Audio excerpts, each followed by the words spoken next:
got a very special guest on our live CES 2018 coverage, and I am so excited.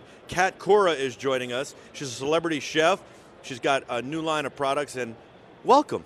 Thank you, Michael. Welcome. I mean, this is what happens. I cause a blackout when I'm cooking. What happens when you have an Iron Chef come to CES? So what you do is you stick in the air fryer, and then all of a sudden... And then, like you said, woo, that's what happens. Well, are my fries ready yet? I mean, at least they can will I have be. the fries? All right. Exactly. So, yeah, what was the Iron Chef experience like? I was going to ask you about that. I was going to save it for the end, but let's start with that. Yeah, I mean, you know what? I started Iron Chef. I was one of the originals. In 2005, we started Iron Chef America. And and we went for 12, 13, 15 seasons. We're still doing Iron Chef Gauntlet. But, you know, it's really like a Olympics for cooking. It is a 1 hour, fastest hour of your life cooking competition that really was, you know, epic. Is there a way to train for that for you? Because I would imagine, you said it's like the Olympics. In the Olympics, they train. Right. But in cooking, it's hard, I would think, to train. You just have to have experience. But other than that, it might be hard to train. You could maybe practice. Yeah. I don't know. I mean, you can train. I mean, like for me, I just stay in great shape. You know, I'm all about health and wellness. That's why, you know, I've partnered with Gourmia. We share the same philosophy, but we'll get to that in a minute. But, you know, it's really about staying in great shape because you are running around a kitchen for trying to create 25 dishes for 4 different judges and in an hour. And it's 60 minutes. It's real time. They don't stop and start. And, you know, I think you can train by, you know, practicing your chopping skills, practicing, you know, being fast at what you're doing. I mean, you have the expertise. I know what I'm doing when I'm cooking. I know how to take an eggplant and do 20 different things with it, but it's really about practicing. Is there mental prep that goes into it too, knowing that, okay, well, at least my knives are here, the pots are there, the pans are there, the dishes are here. I mean, at least if you know that stuff, instead of going, oh, I need that pot, where is it? You know it's right here. Yeah, no, you have to be mentally prepared. I would mentally prepare all day and really literally just get my head straight so I can get in the zone. And you do have to really get in there and set your kitchen up. You have to know where your knives are. It is in a certain place every single time. This pot's in a certain place. My salt and pepper's lined up here. I mean, my olive oil. So it really is getting your station set the way you mentally want to see it every single time, and you have your vision so you can grab what you want. You're not going to put your knife one day come in on an Iron Chef competition. You've always had it for the right, your knife on the right for 10 years and you change it to the left. That's never going to happen. And you do get in this weird superstition. You know, I had a running streak where I had like 6 wins in a row. So I ate the same breakfast. I put on the same socks. I put my shoes on the same way. I put my coat on the same way.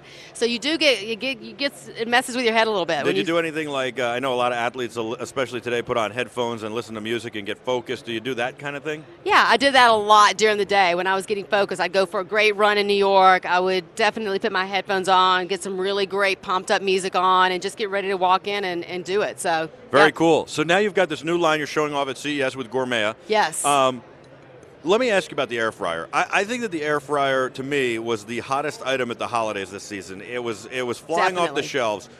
I got to ask you something. It seemed like there are different versions of it.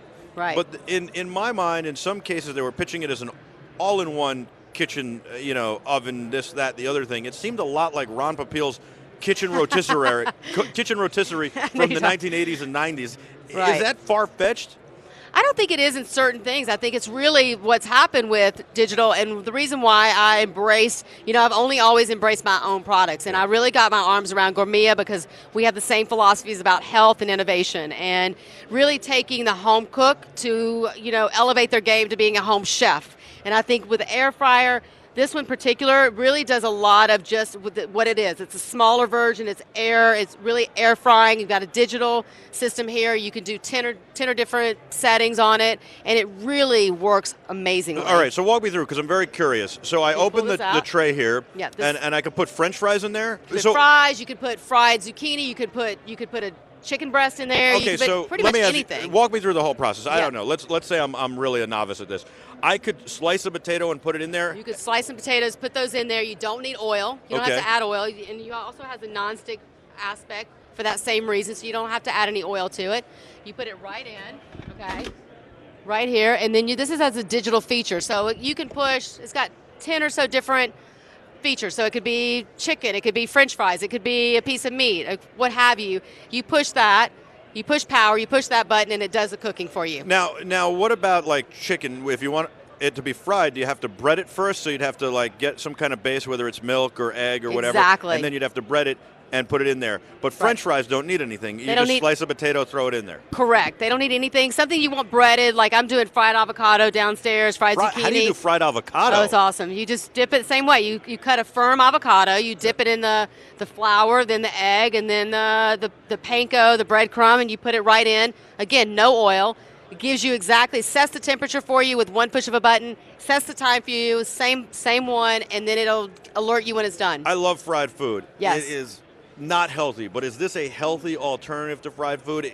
The healthiest alternative to fried food is using, especially the way Gourmia has actually added innovation, but simplistic innovation. This is what I'm here to demo as well, so people aren't scared of innovation and they're not scared of technology. It doesn't have to be scary. They've really made it super easy and simple. I mean, my kids can come in here. They come in here and push the buttons and, hey, Mom, let's put some French fries in, or let's put some, something, a fried chicken in, or whatever, and they push the buttons for us. So It's like, that's that easy, that you can cook whole meals with, something as simple as a small air fryer. And we do have larger versions where you can cook more things, like a whole chicken, or you can do a couple of pieces of fish with some vegetables, things like that. And it cooks very quickly. Very quick. It cooks in a half or a quarter of the time you would normally cook. I did a chicken dish, my mom's cinnamon stew chicken, which took her hours to make, and I did it in 13 minutes. 13 minutes? 13 minutes with a pressure cooker downstairs. Wow. The technology, Smart Touch pressure cooker. That's pretty impressive. So yep. What's the technology behind here? Is this infrared heat? Is it, what kind of heating element is it? Is infrared heat in that, and it has the moves coils, a lot of air. And it moves a lot of air, and Okay. that really is what gives the crispness to it. It moves a lot of air like a convection with the infrared heat. And then you have things like, we have the pressure cooker, we have, this is a sous vide actually. Yeah, I was going to ask This is so easy. When I was actually coming up in this industry in 2008, when I started, How'd you get into cooking? As well. With my family. I'm Greek Orthodox, Greek American from Mississippi. So I had Southern cooking and Greek cooking, and I grew up with a Mediterranean diet, and my family was in restaurants, and so it was in my DNA.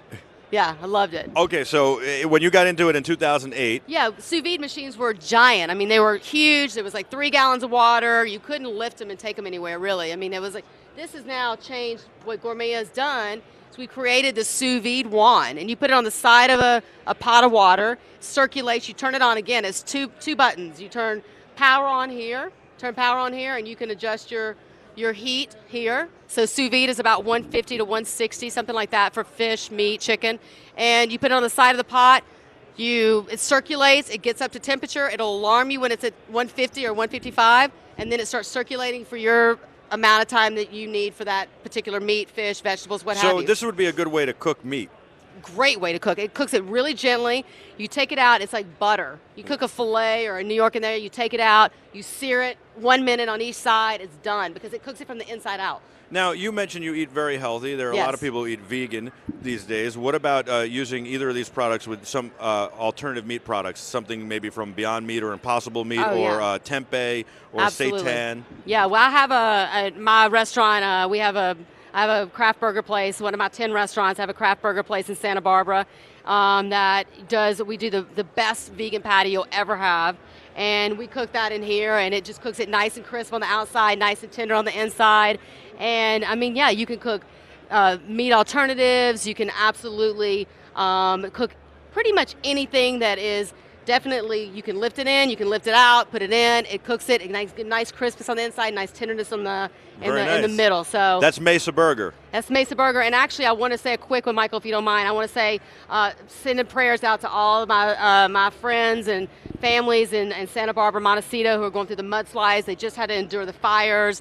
We're open. Mesa Burger's open to the whole community. We're trying to heal the community, give them free meals, come by, get a free meal, trying to feed the community, come rest for a little while, so that's really that's important. Wonderful, and it is very important. Our friends at Think Tank Photo, we use all their camera bags all the time, and Kurt Rogers, the founder of the company, with his wife Deanne, is a wonderful friend, and they've been on the show many times, and many of the people at Think Tank and their families lost homes in the fires, and of course now have to endure the mudslides. So absolutely, it's a great point. We should always be thinking about all those people and reminding them to endure and to carry on, and that it will get better.